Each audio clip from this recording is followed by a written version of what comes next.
Good morning friend, जय जगन्नाथ। चलिए इस वीडियो में हमने डिस्कस करेंगे डेली करंट अफेयर के मोस्ट इंपॉर्टेंट एमसीक्यू को इस वीडियो में डिस्कस करेंगे। दोनों दिन के जितना भी करंट अफेयर रहे 9 और 10 दिसंबर की जितना भी करंट अफेयर रहे सभी को डिस्कस करेंगे। वीडियो के एंड तक बने रहेगा। सभी के सभी इंपॉर्टेंट एग्जाम ओरिएंटेड क्वेश्चन उसी को डिस्कस करेंगे। बहुत ही कम समय में सभी के सभी इंपॉर्टेंट क्वेश्चन को डिस्कस करेंगे। ये रहे आपके सामने पहला क्वेश्चन आज की डेली करंट अफेयर की। Number 1, human right day is celebrated around the world on which date every year. Important day है, मतलब ह्यूमन राइट डे ये कौन सी डेट को सेलिब्रेट की जाती है, ऑब्जर्व की जाती है? 10 दिसंबर को, यानी option B is the right answer. 10 December is celebrated आज ह्यूमन राइट डे। याद रखिएगा 75 ईयर्स से पहले यानी 1948 से ये सेलिब्रेट की जा रहा है, मतलब ये day human right day. Human right का जो लोगो ये जो स्क्रीन पे देख रहे हो ना, ये ह्यूमन राइट का लोगो है। ये रहे, याद रखिएगा ये 1948 से ये सेलिब्रेट किया जा रहा है। 75 ईयर्स से पहले ये सेलिब्रेट किया जा रहा है।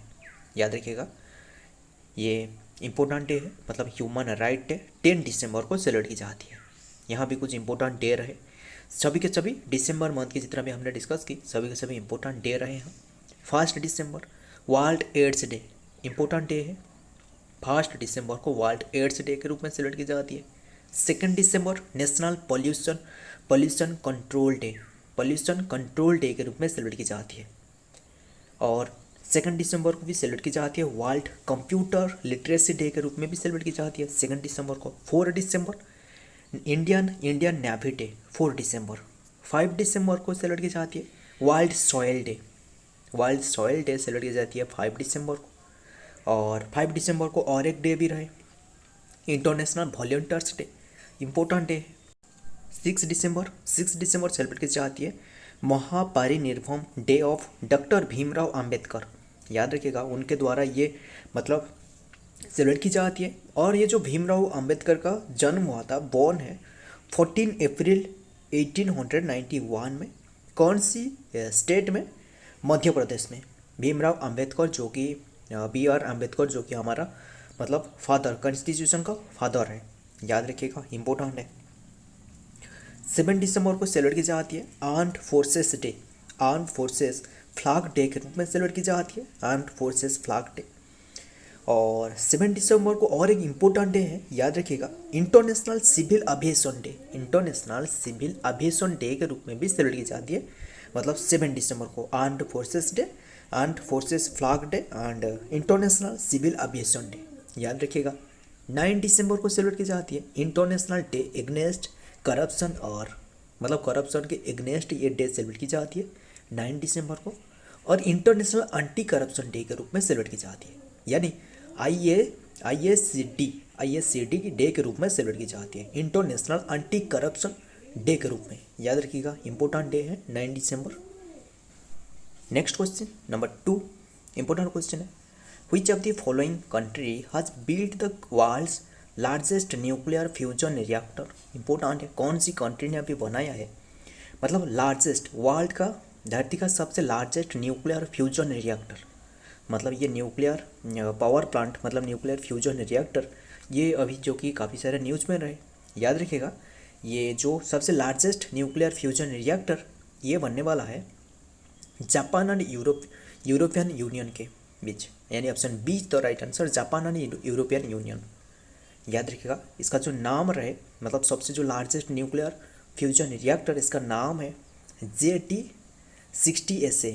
याद रखिएगा JT60SA उसका नाम है। ये रिएक्टर में मतलब ये जो सबसे लार्जेस्ट रिएक्टर, वर्ल्ड का धरती का सबसे जो लार्जेस्ट रिएक्टर, इसमें हाइड्रोजन के मदद से, मतलब हाइड्रोजन के यूज करके हीलियम बनाया जाएगा और एनर्जी और लाइट उत्पन्न होगा।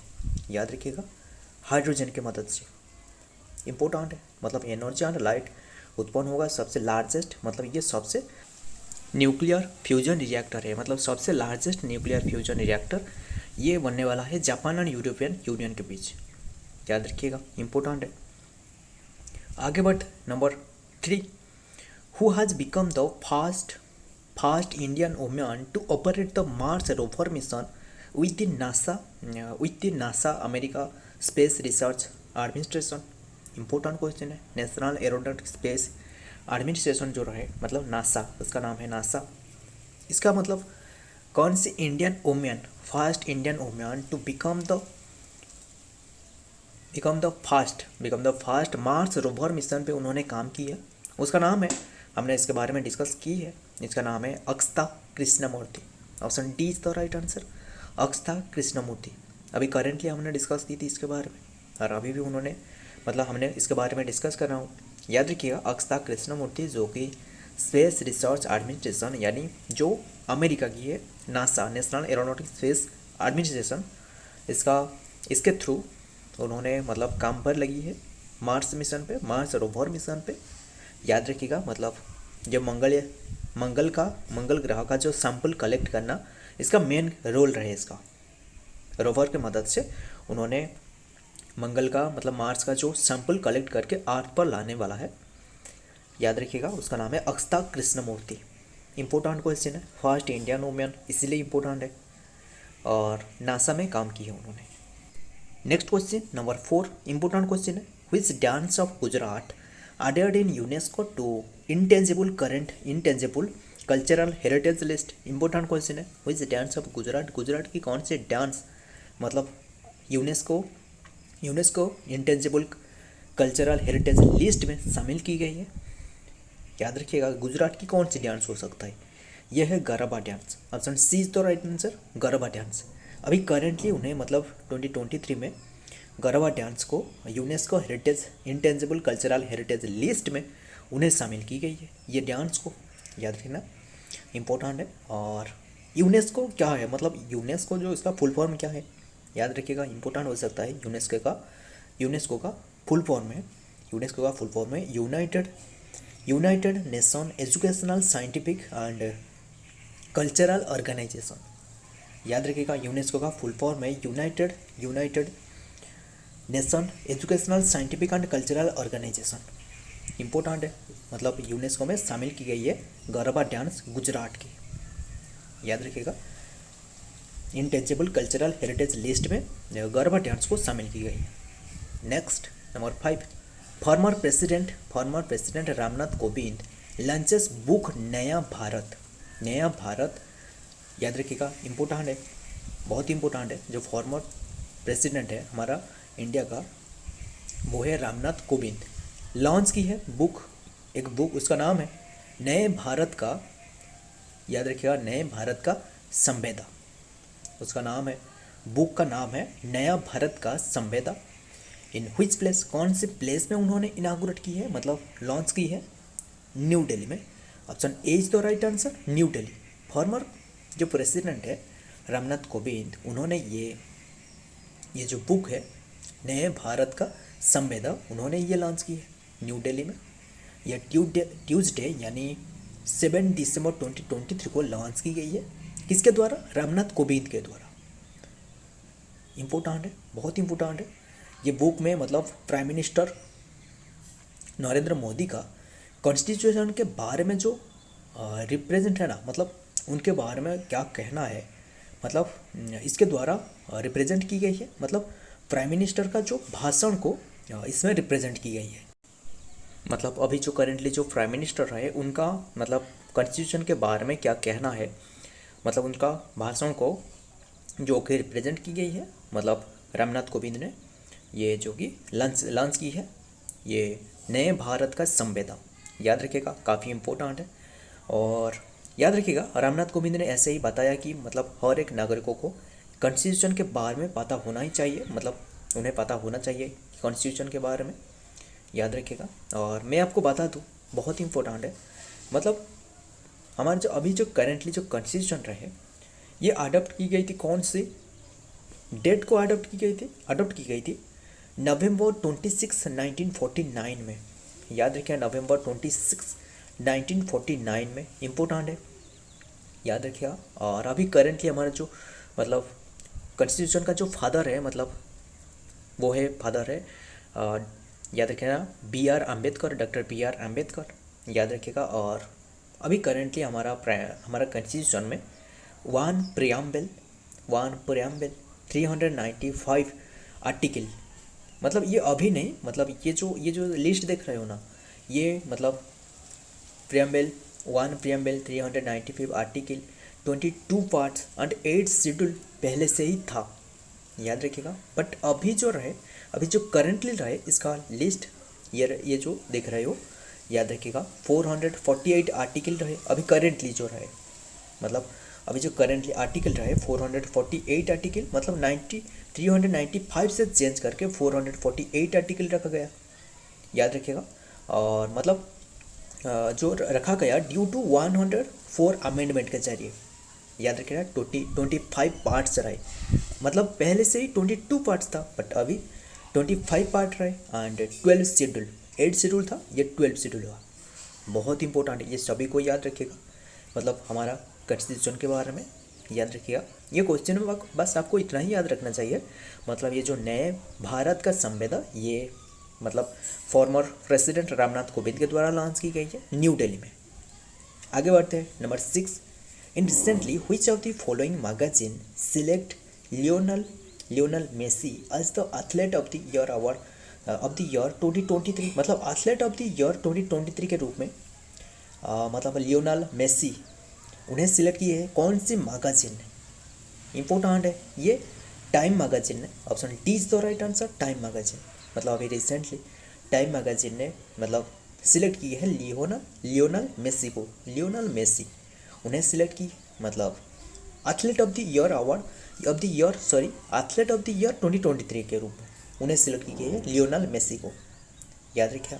ये अर्जेंटीना की मतलब एक फुटबॉल प्लेयर है, लियोनल मेसी कैप्टन है अर्जेंटीना की फुटबॉल प्लेयर, मतलब अभी करंटली उन्होंने मतलब याद रखिएगा, अभी उन्होंने करंटली भी एक अचीव की थी बॉलोन डोर अवार्ड भी जीती है, किसने, लियोनल मेसी ने, याद रखिएगा। और उन्होंने फर्स्ट फुटबॉल प्लेयर बने जो कि टाइम मैगजीन की athlete of the year award बनने में, एथलीट ऑफ द ईयर बनने में उन्होंने फर्स्ट फुटबॉल प्लेयर बने, इम्पोर्टेंट है, याद रखना।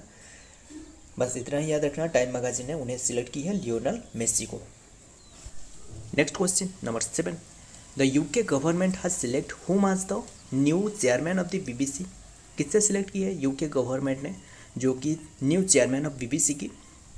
Option B is the right answer, Sameer Shah, याद रखिएगा, इंपॉर्टेंट है, मतलब बीबीसी याद रखिएगा, बीबीसी न्यूज की मतलब न्यूज चेयरमैन के रूप में समीर शाह को सिलेक्ट की गई है, इंपॉर्टेंट है, ये जो कि यूके गवर्नमेंट के द्वारा सिलेक्ट की गई है समीर शाह को। और ऑप्शन सी पे जो देख रहे हो और रिचार्ड शार्प को जो कि रिप्लेस की गई है और उनके प्लेस में मतलब समीर शाह को सिलेक्ट की गई है, ऑप्शन बी से होगा, याद रखिएगा। समीर शाह को जो सिलेक्ट की गई है मतलब उनसे पहले 40 ईयर्स तक उन्होंने टेलीविज़न में काम की है, किसने, समीर शाह ने। और अभी उन्होंने जो कि बीबीसी न्यूज़ ने उनकी हेड के रूप में शामिल की है उनकी करंट अफेयर में, याद रखिएगा। और ये यूके गवर्नमेंट के द्वारा मतलब सिलेक्ट की गई है, यूके गवर्नमेंट ने जो कि समीर शाह को सिलेक्ट की है उनकी करंट अफेयर की, न्यूज़ की करंट अफेयर की हेड के रूप में शामिल की है, याद रखिएगा, रिचार्ड शार्प के रिप्लेस के बाद। और ये जो बीबीसी है ना, बीबीसी न्यूज़, इसका फुल फॉर्म क्या है, इम्पोर्टेंट है, बहुत ही इंपॉर्टेंट है। बीबीसी का फुल फॉर्म है, याद रखिएगा, ब्रिटिश ब्रॉडकास्टिंग कॉरपोरेशन, इसका फुल फॉर्म है, बीबीसी का फुल फॉर्म है ब्रिटिश ब्रॉडकास्टिंग कॉरपोरेशन, याद रखिएगा, काफ़ी इंपॉर्टेंट है, याद रखिएगा। Next number 8, who has been receive national award for best personality empowerment at differently abled, बहुत इंपॉर्टेंट है, किसने रिसीव की है national award for best personality empowerment and differently abled, ये है Prashant Agarwal, option C is the right answer, Prashant Agarwal ने ये achieve की है मतलब रिसीव की है national award best personality award, मतलब ये किसने उन्हें दी है, जो कि प्रेसिडेंट ऑफ, याद रखिएगा, प्रशांत अग्रवाल जो है ना, ये प्रेसिडेंट ऑफ नारायण सेवा संस्थान के प्रेसिडेंट है, उन्हें यह अवार्ड दी गई है प्रेसिडेंट द्रौपदी मुर्मू मैम के हाथों से, याद रखिए, उनके द्वारा दी गई है न्यू दिल्ली में, इंपॉर्टेंट है, बस इतना ही याद रखना। प्रशांत अग्रवाल जो कि अचीव की है बेस्ट पर्सनालिटी एम्पावरमेंट और डिफरेंटली एबिल्ड प्राइज, याद रखिए एबिल्ड अवार्ड उन्हें दी गई है प्रेसिडेंट द्रौपदी मुर्मू हाथों से न्यू दिल्ली में। Next number 9, in recently who has become the India's new vice chief of naval staff, बहुत इंपॉर्टेंट है। In recently who has become the India's new vice chief of naval staff के new vice chief के बने हैं, किसने बने हैं? Recently who has become the India's new vice chief of naval staff, ये है याद रखिएगा vice admiral Dinesh Tripathi, option A is the right answer, Dinesh Tripathi vice admiral जो कि थे दिनेश त्रिपाठी को सिलेक्ट की गई है इंडिया के vice chief of navy staff की, याद रखिएगा इंपॉर्टेंट है। गवर्नर ऑफ इंडिया ने ये मतलब उन्हें अपॉइंटमेंट की है गवर्नमेंट ऑफ इंडिया के द्वारा नेवी स्टाफ के न्यू वाइस चीफ के रूप में, न्यू चीफ हेड के रूप में उन्हें सिलेक्ट की गई है, याद रखिएगा। और ये जो सिलेक्ट की गई है मतलब उन्हें अभी उनका कार्यकाल नहीं दी गई है, ये जो रिस्पॉन्सिबिलिटी उन्हें दी जाएगी मतलब उन्हें जो ये रिस्पॉन्सिबिलिटी मिलने वाला है कौन सी डेट को, 4 जनवरी 2024 में मिलने वाला है, न्यू ईयर में, याद रखिएगा 4 जनवरी 2024 में मिलेगा। So next number 10, who passed 2 significant bill related to Jammu and Kashmir aimed at providing right to those who faced injustice and were deprived of their rights in the union territory, important है, किसने pass किए हैं? Who passed 2 significant bill, दोनों bill को pass किए related to Jammu and Kashmir के related है, aim at providing right to those who faced justice and were deprived of their right in the union territory, ये है the Lok Sabha, option C is the right answer, Lok Sabha, ये लोकसभा ने पास की है ये जो बिल, याद रखिएगा जम्मू कश्मीर से रिलेटेड है, याद रखिएगा इंपॉर्टेंट है। ये जम्मू कश्मीर के जो मतलब रिजर्वेशन अमेंडमेंट बिल रहे ना 2023, इसके बारे में बातचीत की जा रहा है, जम्मू कश्मीर की रिजर्वेशन के बारे में अमेंडमेंट बिल 2023 की, और अभी ये पास की गई है किसके द्वारा? लोकसभा के द्वारा, याद रखिए बस इतना ही। सो फ्रेंड ये वीडियो जितना भी क्वेश्चन डिस्कस की सभी के सभी इंपॉर्टेंट क्वेश्चन को डिस्कस की, वीडियो पसंद आया तो लाइक कर लेना, और मिलता हूँ ऐसे ही और एक इंपॉर्टेंट डेली करंट अफेयर के साथ, इंपॉर्टेंट जीके भी प्रोवाइड की जा रहा है। तब तक के लिए जय हिंद, जय जगन्नाथ।